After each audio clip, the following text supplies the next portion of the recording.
What's up, everyone? Tera Roberts here with Fantasy Alarm, and we are talking free agency deep cuts for Week 12.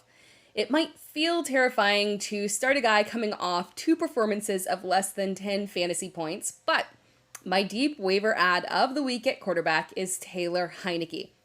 Let's defend Heinicke for a second here. Those 2 sub-10 fantasy point games came against the Philadelphia Eagles and the Houston Texans. Philadelphia has had some ups and downs recently, but they are very tough defensively. And surprisingly, Houston is a very tough matchup, specifically against the pass. But this week, Heinicke faces an Atlanta defense that has given up the 8th most fantasy points to opposing quarterbacks. Heinicke is in line for a nice bounce-back performance. At running back, if you have watched my Deep Cuts videos before, you know I am a big fan of Jerick McKinnon as a deep league option. He's not a lock every week, because as we saw last week, he can be scripted out of games.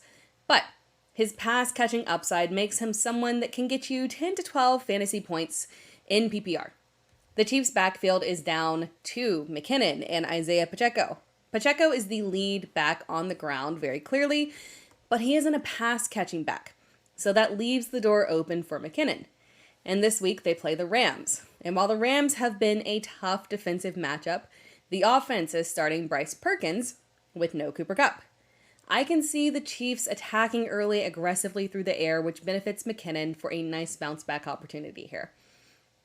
Darrell Henderson is out of LA, and that opens up the door for increased work for Kyren Williams. I don't really find Williams or Cam Akers to be very high upside players, but quite honestly, between the two, I would prefer to roster Williams. Williams had only 1 reception on 2 targets last week, but his true upside is, in fact, his pass-catching ability. Akers has just 2 receptions this year that came all the way back in Week 2 against Atlanta, and we've had ample evidence that shows the Rams simply just don't want to use Akers as a pass-catching back.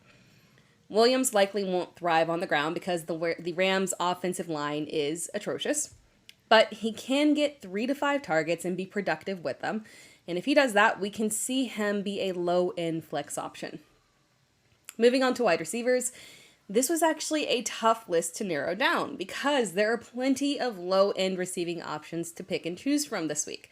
So we will go with 2 guys that have strong long-term value and one that is an injury contingent play. I am a strong advocate for Nico Collins pretty much every week and for the long run. Last week's performance wasn't really anything special, 5 catches on 7 targets for 48 yards, but he continues to lead the way in target share and has an excellent matchup with Miami this week. He does get a new quarterback this week with Kyle Allen getting the start, but he is still a viable low-end flex option.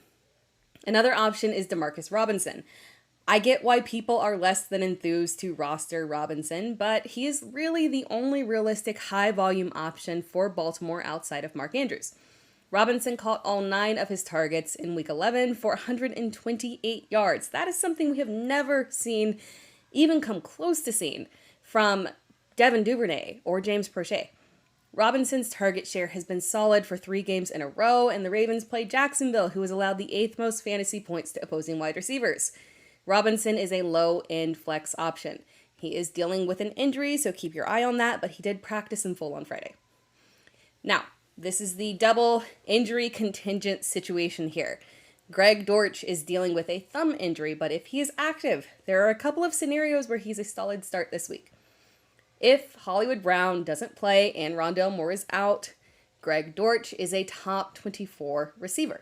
It sounds crazy, but weeks 1 through 3, Dortch was the wide receiver 19 when he was playing behind only Hollywood Brown. If he is the second option behind DeAndre Hopkins, he is the solid play here. Now, if Hollywood is active and Rondale Moore is out, which we do know right now, things could get a little bit murkier for Dortch because it's possible that the Cardinals give more slot snaps to DeAndre Hopkins. Dortch would still be a viable start, but just a low-end flex option.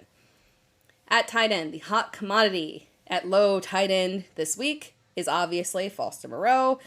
So his roster percentage just continues to rise. And if he's not available on your waivers and you need a deep waiver option, you can go with Trey McBride. The numbers weren't eye-popping for McBride last week, but that was an extremely difficult matchup against San Francisco. He caught all 4 of his targets for just 14 yards. But Kyler Murray is expected back this week, and the LA Chargers are a much better matchup.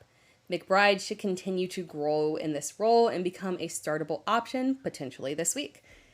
Thanks for watching this video. Be sure to like and subscribe to Fantasy Alarm and come back next week for another round of deep waiver ads.